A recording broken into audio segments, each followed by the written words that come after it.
সূরা কাউসার 7 বার পরে নিম পাতায় ফু দিলে কি হয় জানলে আপনি অবাক হয়ে যাবেন। সূরা কাউসার হচ্ছে পবিত্র কোরআনুল কারীমের ভিতরে ছোট্ট একটি সূরা। পবিত্র কোরআনুল কারীমের 108 নম্বর সূরা, 114টি সূরার ভিতরে 108 নম্বর সূরা হচ্ছে সূরাতুল কাউসার।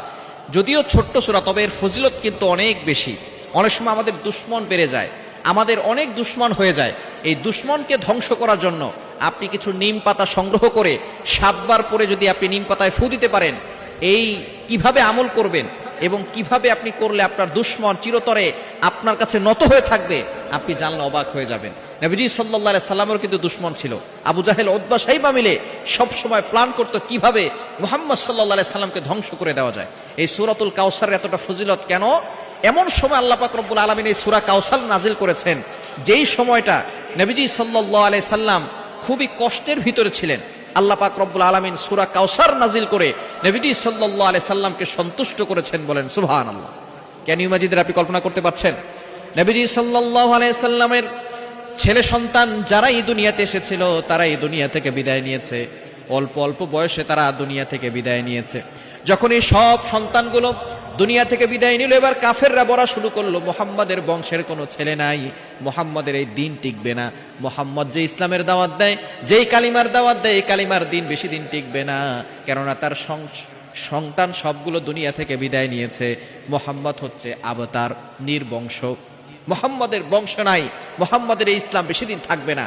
তখন আল্লাহ পাক রব্বুল আলামিন নবীজি সাল্লাল্লাহু আলাইহি ওয়াসাল্লাম যখন মানুষের কথা শুনে, এমনি সন্তান হারার বেদনা কষ্ট আছে, আবার মানুষের কথায় তিনি কষ্ট পাচ্ছেন, আল্লাহ পাক রব্বুল আলামিন এই সূরা কাউসার নাজিল করে বলেন, ইন্না আতাইনাকাল কাউসার, নবী হে টেনশন করবেন না, আমি আপনাকে হাউজে কাউসার দান করে দিয়েছি। বলেন সুবহানাল্লাহ। ইন্না আতাইনাকাল কাউসার ফাসাল্লি লিরাব্বিকা ওয়ানহার। আল্লাহ পাক রব্বুল আলামিন জানিয়ে দিয়েছেন আপনার জন্য নামাজ এবং কুরবানি দিয়েছি। এরপরে বলছেন ফাসাল্লি লিরাব্বিকা ওয়ানহার ইন্না শানিআকা হুয়াল আবতার। যারা আপনাকে নির্বংশ বলে গালি দেয় তারাই হচ্ছে নির্বংশ। নবী হে আপনি টেনশন করবেন না, আপনার সন্তান নাই, আপনার সন্তানগুলো দুনিয়া থেকে বিদায় নিয়েছে, এই জন্য আপনি টেনশন করছেন, এই দিন থাকবে না। আপনার রুহানি সন্তান থাকবে।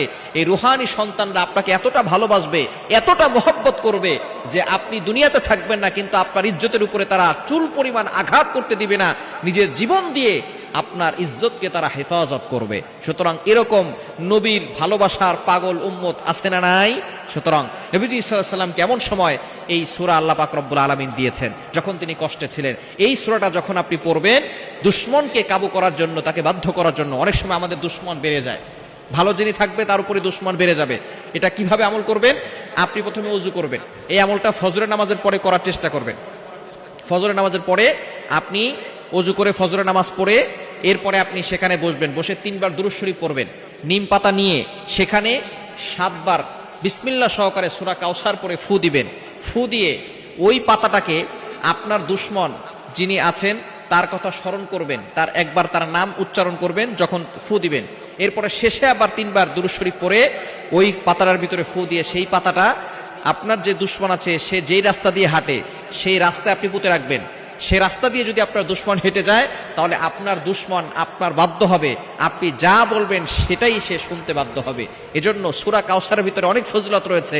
ইয়াকিনের সাথে যদি আপনি আমলটা করতে পারেন, দুশমন বাধ্য হবে, দুশমন আপনাকে কোনো ক্ষতি করতে পারবে না। আল্লাহ পাক রব্বুল আলামিন মানুষ শয়তান বলেন, জিন শয়তান বলেন, সকল ধরনের দুষ্ট শয়তান এবং মানুষ থেকে আল্লাহ আপনাকে হেফাজত করবেন। এজন্য সূরা কাউসারের আমলটা ইয়াকিনের সাথে, বিশ্বাসের সাথে আমল করেন, অবশ্যই আপনি ভালো একটি ফলাফল পাবেন।